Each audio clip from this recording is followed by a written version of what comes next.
Hi, I'm Derek, Hi, I'm Noah, and you're listening to A Bite of. where we take our current favorite pop culture obsession and we enjoy it one nibble at a time. Or in this case, eat the entire thing in one sitting. The entire thing. We don't do this often when we really like a thing. Also, when they drop it all at once, it makes it hard to do it episode by episode. Right. Yeah. Everybody's like, come on. Funny enough, Prime Video doesn't usually drop everything at once, but they did with Mr. and Mrs. Smith. Mm-hmm. They're getting into the binge game. I wonder why they do that. I'm glad they did, right? Because we heard about this coming out, 2 years ago or so. It's changed since then. And then it came out and we were like, oh, let's put this on. And originally we were going to do things we missed. So we were going to talk about shows and movies that we didn't talk about because we were doing Percy Jackson. For 3 months. And then we watched this and we're like, let's kind of just talk about this. Yeah. And it was one of those things that I have to be honest in saying that when on paper, I'm like, oof, I don't know if I'm going to like this, like spy, husband and wife, I love it. And that was the thing. And you had said to me, you're like, do you want to watch Mrs. Smith? And I sort of begrudgingly was like, all right. But I let my love of Maya Erskine, who I'm obsessed with from Pen 15, draw me to watching this. And we watched like the first 2 episodes. I was like, oh, I really like this actually. Yeah. We binged it over a couple of days because of work. We would have done the whole thing. But very excited to talk about it. We have lots to talk about. We'll talk about the whole series. There's spoilers. Heavy spoilers. And there's one spoiler that I want to spoil because I think people need it to be spoiled. Oh, yeah, I know exactly. You know exactly what I'm talking about. It almost ruined the whole series for me. Absolutely, it did. But before we get into that, you can watch our faces talk about this.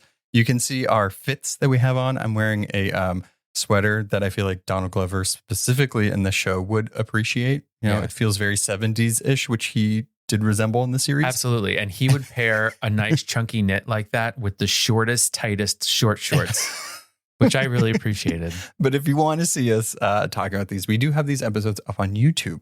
So you can watch us, you can listen to us any way you want. We still are on our way to 200 reviews. Guys, you can get us there.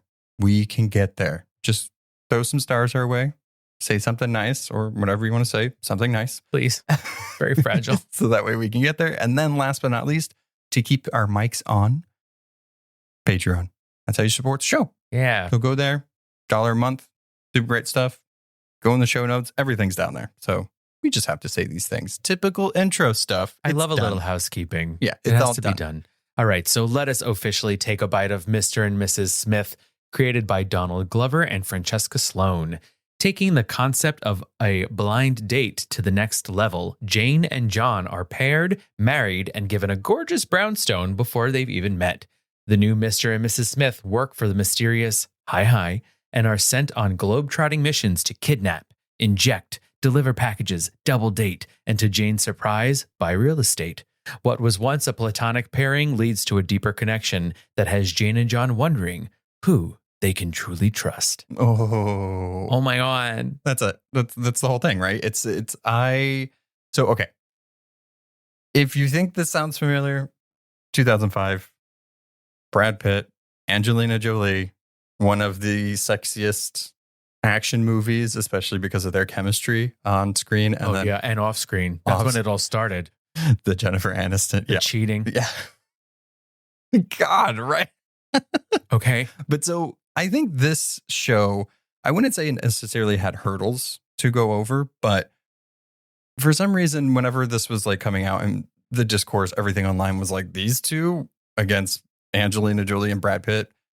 The thing that I want to say right out the gate, you watch it.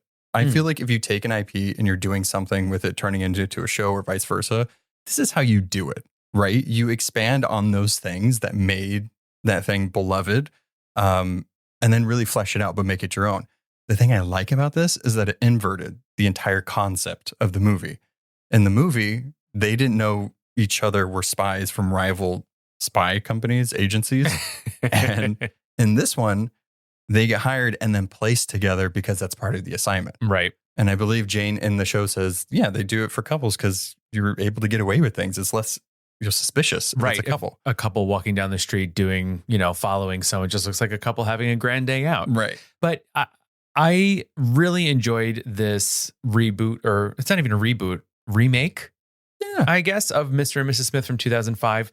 I think that Donald Glover and Maya Erskine have such fantastic chemistry on screen. I think that they are just as sexy as Brad and Angelina, and they feel more modern. And the thing that I love so much is that I always feel impressive about comedic actors is that they can bring the comedy, but they're also bringing the drama. I really like it when we have these comedians, specifically SNL is a good example of that because a lot of the cast members who start off comedians do these like drama and comedy. Bill Hader is a great example of that. Yeah, it makes me think of doing Stranger Than Fiction, Will Ferrell, where it's like this very serious character, but it's also sort of funny. So they're able to play at those different levels, which is nice to see, versus people like Angelina Jolie and Brad Pitt. I don't know them personally, but I'm sure they crack a joke or two. I don't really know, but they really leaned into the sexy and the action. I do feel like, that movie, the 2005 is of its time, right? It's selling the sex of it, it's selling the action. This series really, it is sexy, but I think it's romantic. Mm-hmm. And I think that's a good difference between the two. There is romance, obviously, in the movie, but like we have hours to spend with these. And the way they structured this show was going through not only like, mission of the week, but each episode was like a milestone of a relationship or marriage, which was smart. I want to read the episode titles quickly. It's first date, second date, first vacation, double date, do you want kids, couples therapy, infidelity, a breakup. It's all relationships go through all that exact order. Yeah. But it was a really smart way to do it, right? Because this show isn't trying to be full on espionage thriller. Mm-hmm. It's not trying to be full on like rom-com romp. Mm-hmm. It's also a character study. So it has like these 3 different parts that are in there. And I like how they balanced it throughout the whole thing. I want to say, so Phoebe Waller-Bridge was originally tied to this and she was supposed to be in Maya's place. And there was creative differences. And I think Phoebe Waller-Bridge said it's like a divorce, the parents divorcing. So I'm almost curious on how this series would have been with Phoebe Waller-Bridge and Donald Glover, because both of them geniuses, but like their comedy styles are so different. Really interested. Yeah, I think it would have felt very different. And I almost wonder if the character of Jane with Phoebe Waller-Bridge playing it, would she have been doing an American accent or would the character have been British as well? Which I think would have changed it up a whole bunch. So that thinking about that, it feels like it would have been a whole different show. Yeah. And I think there is really some depth added to the fact that this Jane is Japanese American, right? So that adds a whole nother layer to the character and some things that they might be going through and dealing with. Yeah. I really like their dynamic. I like both of them separately. I wasn't sure how to feel about them together. I was like, I've never seen them together. I'm sure they'll be great. Phenomenal. Well, that's what's so funny, right? There's like that question of going like, what are they going to be like together? And the characters themselves are wondering that too. So in that first episode, it's brand new, meeting a stranger. And so we're just meeting them as strangers and we get to see the relationship blossom and ultimately, go through some trials and tribulations, not just disposing of bodies, but also like, do you want children? Right. That first episode when they first meet, I appreciated this because if you've seen Pen 15, you know that this is not that Maya you're getting. There are tiny moments where I'm just like, that is Maya from Pen 15. Yes. And also Donald Glover, right? Seeing them in these roles is fun because they're doing something new almost, but there's something so subtle when they first meet each other. When she comes in the elevator and he opens it, he does something with his face. It's very subtle, but it's like, oh, like the chemistry is there. That's immediately when they first met each other. I was like, there's going to be chemistry here. Mm-hmm. And it just keeps growing and growing and degrading and then growing from there. And in that first episode, the first date episode, it is very much a first date. They are spending time following a woman. They don't know why they're following her. They just have to intercept a package at some point. But the whole bulk of the episode is you asking those first date questions. How many people have you killed? Exactly. Just standard first date questions. Well, but like take the spy aspect out of it. But it's like, you know, I have been on dates where like the person has asked your body count, which means like how many people you slept with. So it's like not out. It's a terrible question First to date. ask. Oh my God. If our podcast is ever going to give any dating advice, do not ask that. Like ever on the first 100 dates. But I think there is some good dating advice in this show where you do ask open-ended questions. Right. And I do like it. It's so funny, right? So they're following this woman, but they're having coffee together, which is like a very safe first date thing. Then they go for a walk in the park, you know? So it's like all these things. And it's funny because as you're watching this first episode, I don't know if you felt this as well, but I was like, where's this going? Right? Because we as viewers are just as much in the dark about what the point of this particular mission is. And you're kind of like, so they're just going to follow this lady, like what's happening? And then they end up going to this house. And then of course it ends with a big bang. That's what really sold me on the show. The first episode is a good indicator of the entire series, right? Because it opens with another John and Jane Very and true. they get killed. And so it's kind of, I like the bookendedness of it where our John and Jane are kind of in a similar situation in the end. But as soon as that exploded, it's a oneer, right? It's a one shot of them walking out, they explode, and then they start running. The score, phenomenal. But just like the scene, and it's like, what, maybe a minute long of them like walking out of the house, explosion, and then running. And it's like, you just hear the cars, you see them, the lights blinking, the music is building up. I was like, oh, they're going to have some good action sequences in this because I didn't see that coming. No, not at all. I hoped it would come, and it did. And they do a little bit of a bait and switch, right? Because when they finally do deliver this package, the woman in a kitchen, like this very ornate kitchen, she opens it up. It's like a lockbox. You're like, what is in there? Are there jewels? Is it the head of a king? What are they doing? And it's a cake. And you're like, oh. Yeah. And you're like, oh, maybe it was just a test. But when the explosion happens, it really shows how they're going to be put in these situations, which they don't necessarily know what they're doing. They are just looking to complete it and get paid. Yeah. Well, and that's actually a good point I wanted to bring up because this whole thing is like, it's like a character study, but it's more like a marriage study or relationship study. And in this, there's a lot of conversations of like, Jane is very like career, moving to the next step, wanting to have the best life that they possibly can through hard work and just going up the reins like that.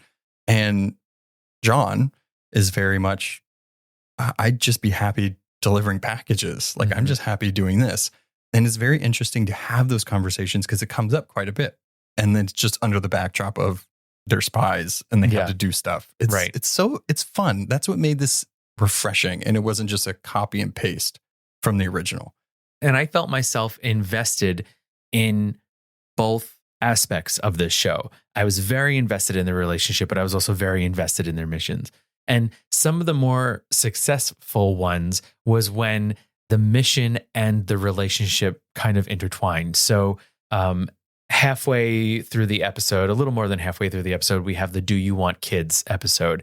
And so we know that they have to keep this person safe. The character's name is Toby, and it's played by Ron Perlman, which is kind of fantastic. Oh my God. And he is playing the most annoying adult baby. He's a baby. He's basically a baby. And it's showing how they would deal with, keeping a child happy, or they're taking their medicine or eating their dinner or going to bed. And so, but at the same time, you're watching in the background for other spies to come and try and kill them or, kidnap him. And so it's this hilarious dichotomy of like, they're sort of playing house and playing mom and dad, but at the same time, still doing their spy thing. That episode almost lost me because Really? I love Ron Perlman, right? I have some critiques with this, right? I think it's very strong and it's a good entry into like how you can do an IP different and be successful at the same time. Ron Perlman, fantastic. It was almost like, I get that he's like being a kid. You know what I mean? And there was some moments where it's like he was being too much of a kid. Where I I'm get like, that. This guy, like, come on. But what sold it for me is after they were like, you take your medicine, you eat your food, and I'll get you a cigarette or whatever. And when he's like, okay, give me your cigarette, he freaks out because he's like, I don't have any cigarettes. You don't have, you don't get any. He's in bed and he takes it out. And she was like, why did you tell him you didn't? He's like, I have no idea why I did that. I just did. Yeah, I really did love that scene. They finally get him to bed and it's like, what are parents like after their kids go to sleep? when they're kind of like, I'm sure parents have these discussions of like, what is the deal with Derek? Like, what is going on with him, but it's just that natural thing. But in reality, it's like, this 60, 70-year-old man. Sometimes you have to get your kicks where you can. It's like, I told them we didn't have it, but like we did. It's like the Jimmy Kimmel challenge when they tell the kids that they ate all their Halloween candy. That's just mean. It's one day a year. Like, let them have it. That's too good. I do like that they show these conversations where it almost feels like we shouldn't be viewing it, and there's like the conversation with them in the tent where it gets really intense. I do feel like John was a little in the wrong there. Like his issues are just as bad as he's saying hers are. So I'm like, okay, well, like you're just as bad as she is. So don't call her out. But then we have the conversations of like, kids, do you want kids and stuff like that? But Double Date, you have those friends, right? It's like another couple and it's like, oh yeah, we want to hang out with them. They're couples. Like we can just have fun. And then afterwards, the conversation they have, they're like, I hated them. Like, yes. But those are the conversations where I'm like, those are real conversations that like, I don't think we should be. and we see that again, that there's that great mix in that episode Double Date where the people that they're double dating with are another John and Jane. Parker Posey. Exactly. It's Parker Posey, which is just, she's just, and just a gem. Yeah. So good. And so it's that thing of like, oh, well, we're in the similar line of work. We should get along. This will be great. Oh, they have, their own stories to tell. And then once you kind of reflect on everything, it's kind of like, what was their deal? Well, I mean, they did send them to like almost death. Yeah, that's true. There were machetes involved. And we find out why, which is even like more on a layer of like, what the fuck? Yeah. But I loved it. I just like how they both kind of weren't like saying it. And then when they finally said it, they're like, oh, thank God. Like, let's not hang out with them again. In reflecting on that episode in particular, if you're really looking, you can see that other John and other Jane are sort of casing the joint. Oh, yeah. Right? Take me on a tour. Yeah. Separate them. So I'm going to bring up the spoiler of all the spoilers. Okay. Because in the episode of Double Date, other Jane pays particular attention to Max the cat. And she's like, oh, he's so sweet. And that felt weird to me. Sure enough, later on in the series. Yeah. For those who want to know. Yeah, if you're listening to this because you like don't care and you want spoilers, the cat does die. The cat dies. Max dies, and I was not happy about it. And I was this close because it's like what in the last episode? Yeah. I was just like, if this would have happened in the second episode, I would have been out. Yeah. You're lucky you got me already. Yeah.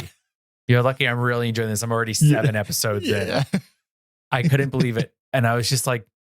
But it did have those things of like, if you're paying attention to it, but also like Parker Posey, the other Jane, really paying attention to the panic room, which I'm like, why would you show her where the panic room is? I did want to point out, so since we know their deal is to take out other Smiths, right? Are they just bad at what they do? Like, is this just because they're not like super trained? Are John and Jane? Because it's like when they're following that woman, he's full on turned around staring at her. Mm-hmm. They didn't think it was weird that another John and Jane happened to meet them at that park at that time. You know what I mean? It's like there's certain levels where I'm like, is it just like the comedy aspect of it of like they don't really know what they're doing? Like they're good at fighting and stuff and running, but like spy stuff, like they're not that great. Well, I do think that there is something to say about John the character and him being a little more naive, let's say, than Jane. I also think that they are very new at this and they have failed at other things that are similar to this. So they're sort of not good at what they're doing. Like thinking it back over, it's just like certain things that they were doing. I was just like, one, you let your relationship kind of affect the missions, which is like, geez. But also like you both stabbed him with truth serum stuff when it specifically said not to. Like, you know what I mean? It's like certain little things where I'm like, you guys just aren't great spies, which is fun though. Like, I think it adds to it. It's just such a like inverted version of 2005 2005, Mr. and Mrs. Right, where Smith. they were so slick and so good at everything. Well, yeah. And and maybe there's something to be said about those two characters from 2005 because they've been living the lie the entire time. Whereas these two feel a little younger, feel a little more naive, and therefore kind of don't know what they're doing. Right. I do want to, since we've talked about Parker Posey, I do want to bring up a couple of the other guest stars. Oh, yeah. One of them that I want to is kind of my favorite because I love things like this is that John's mother in the series is played by Donald Glover's actual mother. Oh, it's so good. Yes. Beverly. Yeah. Beverly Glover. That makes me so happy. She was so delightful. She delivered her lines so well. And I just love that the fact in two separate universes, Maya Erskine's real mother played her mother in Pen 15, and now his mother plays his mother in this. Oh, it's so good. Yeah. We can't forget about Michaela Cole being Bev in this, which, I mean, I want more Michaela Cole. I need more of her. Just in life? Yes. Yeah. But in more things, because like she brought this energy to the show that like I wouldn't say I was missing, but I really liked, right? And I just love the conversation between Jane and her, and then the interaction, and then the fighting. Oh my God. Mm-hmm. But it was just fun, right? It's like she was at a rival company, I guess. And like just that like cat and mouse game of like John still trying to like be with Jane, but Jane trying to figure out what she's doing. It's just, it was fun, right? Mm-hmm. It's just like so many different levels. And like, it's hard to say like they're cameos because like they are, right? But like each one of them adds to the episode and adds to the story. Well, I agree. And I think that these guest stars, what they do is that they shake up the formula because we are on this journey of this relationship. And so what happens when another person is thrown into that? And it really does kind of reshape what's going on in the scene because we can live with John and Jane only for so long, just right. the two of them. And when you think about it, it's a very small cast. The cast is only John and Jane. And then the cameos. And then right, exactly. Yeah. And then the guest stars who aren't really recurring. Mm-hmm. Most of them are just in one episode and that's it. So we're always seeing the same dynamic. So when that new person comes in, it's like throwing a rock into a pond. We're seeing the ripples. Right. Exactly. One of the greatest like twists or like anti-climax, I want to say, in the show, which was smart, was Paul Dano. Yes. And it's like him being introduced as the hot neighbor, doesn't really have any other name besides that. You can kind of see like who's jealous in the relationship because like John's like, it's weird if my wife calls the neighbor hot. And she's like, I'm not your wife. Finding out that he had nothing to do with anything and he was just a realtor that was obsessed with their property. Sotheby's. So good. So like also for him to play that, I know. It's very good. And it's smart to do that because I think we're in this like in stuff now where it's like, oh, that's a big actor. They're going to play a big part in it. They have to be high. No, they're not. Yeah. It just had nothing to do with it. Although maybe I feel like you don't know. Right. But I agree. It was definitely a great red herring Right. for us. And in really thinking that he had a lot more to do with it than just being the neighbor. I just liked it because it was like the anti-climax where you're like, oh, it's going to, Yeah. smart. I mean, I always thought that he was just a neighbor because of his dog. Like, I don't know if Have we seen the dog? in other things. Oh, no, we did see the dog in the last Poet. episode. Yeah. Yeah. And we see it in the first episode when she first That's right. meets him. Yeah. Yeah. And it's a pretty big dog. Like I that's was not a just dog like, you can was sneak he around with. lying about the dog? Oh. Right. I thought you meant like, has the dog been in other things like its IMDb page? Yeah. Go bring it up. Oh, it turns out actually it's been quite a lot of things. Did you have a favorite episode? You know, I was thinking about this and I feel like so I think my favorite episode actually is couples therapy. Because one, So good. Sarah Paulson, you can put in anything and she's just going to steal the scene. Mm-hmm. She played this like highly pretentious, super uber rich, Super white. Yes, exactly. Couples therapist. And what's so fun about this episode is that we're seeing flashes from them sitting in the room to missions that they've been on together. But their whole lie that they tell everyone is that they're software engineers, right? So they're talking about killing people. They're talking about, going out on these stakeouts and trying to find hunters in the forest. And they're like, she jumped on the code. She took over the project. Your malware is just too bad. Yes, exactly. Yeah. And so that episode, I think, was a lot of fun to watch and seeing how they're covering up what they were really doing, and just watching Sarah Paulson being kind of this, really uber annoying white lady who's like, the Venmo code's at the door. Which was so funny though. Like, I feel like she did such a good job in like the comedy part of that, because like even like the art piece when they were walking out, they're like, oh, what's that? And she just goes into this long thing of like these people that from this place that had it. And it's just like, oh my. Yeah, shut up, lady. Like, shut up. Yes. These are the floors from my childhood home. Oh, yes. And then like he like gets up and like he's really frustrated. So he goes to the piano and he hits a few keys. She's like, don't play that. That's from like, I don't know, something from World War II or something like that. The last thing. It was ridiculous. It's so bad. Yes. It's so good, but it's so bad. And another point as to what you were saying before of them just being bad at their jobs is that they somehow didn't realize that the contract they signed with her said that everything was being recorded. Right. Yeah. It's like they truly are just novice little spies. Yeah. They did pull some things from the movie. I actually think the movie is based off of a TV show from like the 80s. So like it's been a thing, right? Mm-hmm. But I think in everybody's mind, the 2005 thing is the current one. But I did love that they pulled some things with like having the therapist, because they do the therapy in the movie, but also them destroying the house whenever their relationship is like completely done, because she's like, you killed my cat. We're done. I'm going to kill you. Mm-hmm. And then you try to kill my mother, which communication is literally key. Use your words. Right. Yes. But I love that they did echo that scene by destroying the house. How did you feel about the season finale? Right. Well, I just was curious. Did you have a favorite episode? Oh, I didn't answer. I actually think First Vacation is my favorite when they go to the ski resort. It's so funny. I just love like, it has one of my favorite jokes in it. Not jokes, but like Maya lines in it from Jane. And like, one, you don't go on vacation to make vacation friends. I am such a supporter of that.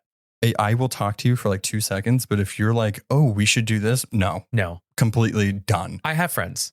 Yeah. That I see regularly. I don't need new friends. I didn't pay to come here. Yeah. To like hang out with you and do what you want to do. No, anyway, but I'm so glad we're on the same page. Thank God. But whenever like they come up to her again and they're supposed to be trailing the woman, and they won't stop talking, and she's like, shut the fuck up. Shut the fuck up. I have a gun. I have a gun.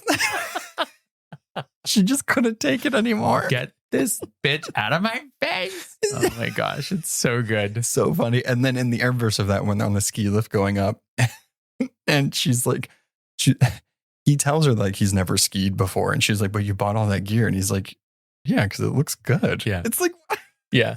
I love that whole episode. It's so much fun. Yeah, it really is. I love later on when he's in a bit of a shootout and he's running away and they're all dressed in black and white and he's in this bright red parka and he's like, damn, the fashion red. Yeah.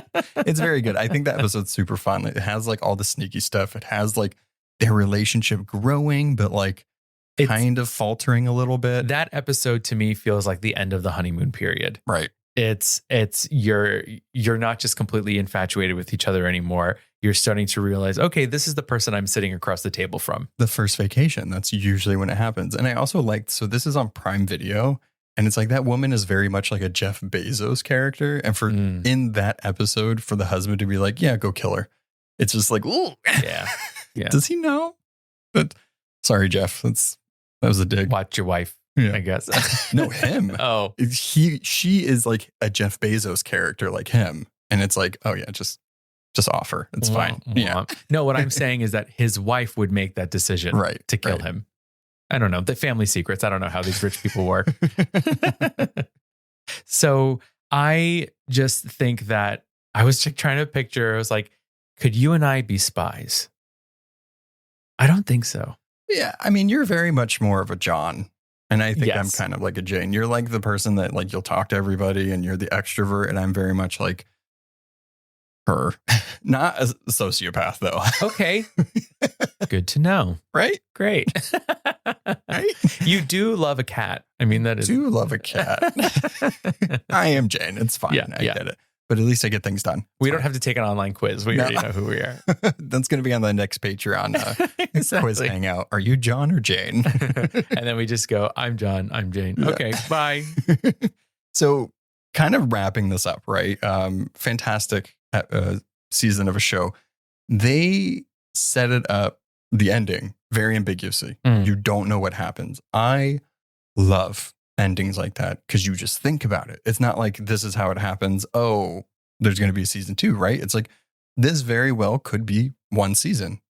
We don't know what happened. It's up for you to decide that. Like, did they make it across the street in time for that doctor that was mentioned that lived across the street? Who knows? We might not know. But how did you feel about the season wrapping up like that? Because I believe the last episode was pretty long. It was over an hour for sure. Yeah. I thought it was a really great season finale. I think it was super heavy on the action the entire time. I mean, these two were blowing up museums, running through New York, getting hit by taxis. And I mean, I lived in New York my entire life, and it does sort of feel like something can happen and New Yorkers can look at it and be like, I'm going to just let that happen. But say somebody has a bomb, then everybody will run. And this is another question I have. And so I don't know if this is a question about the series necessarily, but they were really, really messy. And so I just kind of kept telling myself like, oh, I guess maybe Hi just takes care of it. Like, obviously there's video of the two of them walking out the door of the museum and him being trapped, and you know what I mean? That just might be like suspend that disbelief a little bit. Yeah. Because I felt like there were a lot of things like that where people clearly saw who they were, clearly saw them shooting people, beating other people up. Ran half a block to their house. Exactly. Like went into a restaurant and then walked out the front. So things like that, I think kind of were tripping me up a little bit throughout the series. But overall, as far as the last episode, I don't know if I necessarily saw the other John and the other Jane being the ones that were going after them. That got me. This show has some good twists in it, right? It's like they just kind of keep piling it on top of it, and it's like, oh, sure. Yeah.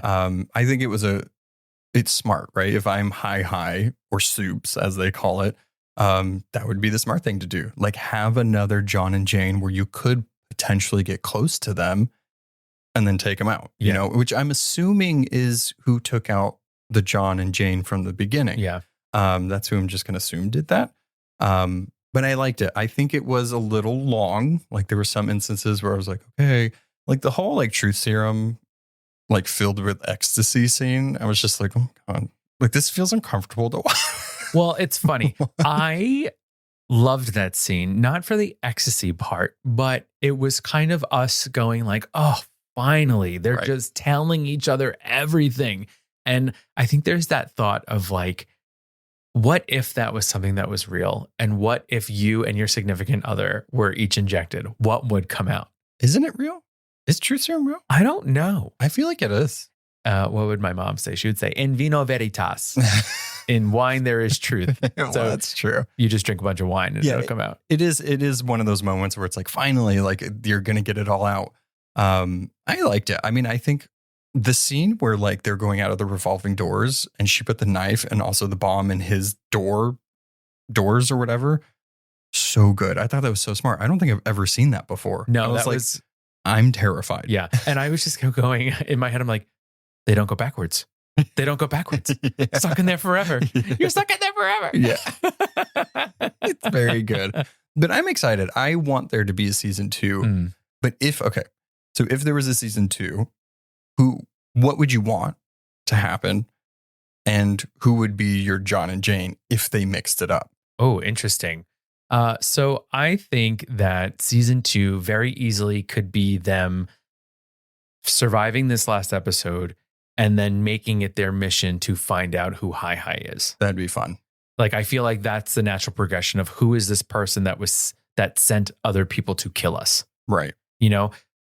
Where they'll get their funding from and their guns from, I don't know. But there's plenty somewhere. Yeah, that's not for me to know. Maybe let's just go to Michaela Cole and be like, hey, can I join your company? And like, we'll take down this one. That's a very good idea. Like I just want more. Who does Michaela Cole work for? Because that's another thread that is still not sewn up. Michaela Cole, Bev is just out there. She got away from them. So she absolutely can come back and maybe she can become an ally. Yeah. And then that adds more to the relationship of Maya now having to work with this person that her husband emotionally cheated on her with. Right.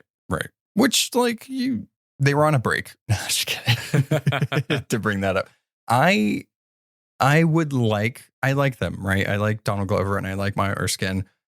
I actually wouldn't mind if it was like a Fargo situation where it's like, we just have another John and Jane. Like their story's done and we just have another one. My only caveat with that, or like my only hesitation would be like, I don't really want it at the beginning. You know what I mean? Maybe like somebody's getting a new, right. But like not finding out all the information right off the bat, you know, like do this again.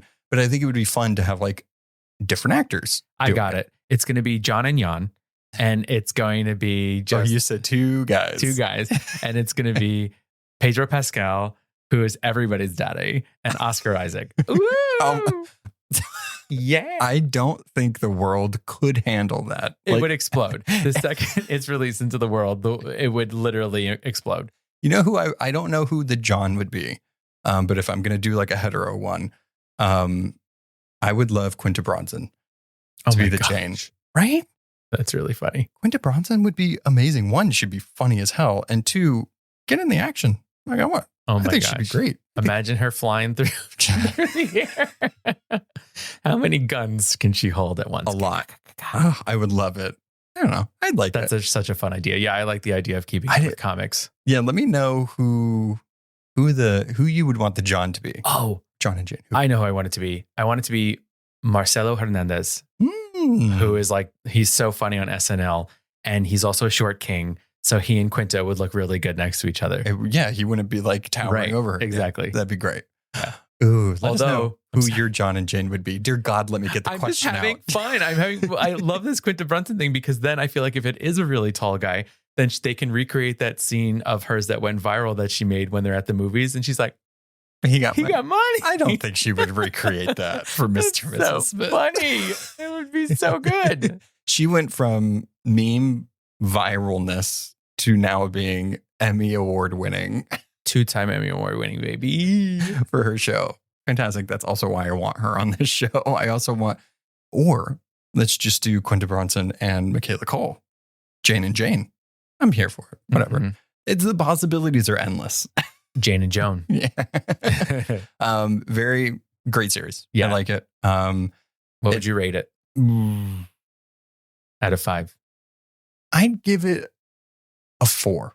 Mm-hmm. I give it a solid 4. Yeah. I think it was great. I do feel like there were some balancing issues sometimes. Like, oh my God, when it was funny, it was funny. The whole fart, when that happened, and she was like, somebody's in the house, and he had to leave, but he knew she farted. He's just playing along. Oh, so funny. But like, I did feel like some of the balances were a little off, but you know, it's not perfect. Yeah. No, I would probably give it a 4 as well. I found it really entertaining. I thought that they were really strong in the leads. Like I mentioned, I thought that there were some inconsistencies about how these two people can get away with all of this stuff. Also, I kind of thought some of the fight choreo was a little, not necessarily sloppy, but it wasn't. There were certain points where you saw it was like, I step here, you go here. Like I'm hitting my mark. It seemed like they didn't go to fight school. Mm-hmm. You know? Yeah. Like it wasn't bad. No. But there was moments like that. And there's a lot of running with both of them. And you can tell that Donald Glover could run much faster than Maya. So she had to like, and he's just kind of like jogging. She has little legs. No, I know, but it's like, you can kind of tell, right? There's like some little things that I hope in the second season they could kind of flesh out a little bit. Yeah. Yeah. But overall, it was really, really fun. I highly recommend it. I think everybody should binge, bite, or however you want to consume it. Ooh. So let us know what you thought about Mr. and Mrs. Smith. Down for another? One and done? Let us know. I hope not. I want to see more. Well, I think Francesca Sloan said, if people like it, it's open for another. We shall see what happens. Will Hi come through with another mission? I hope so. Yeah, me too. All right. Till next time. Bye.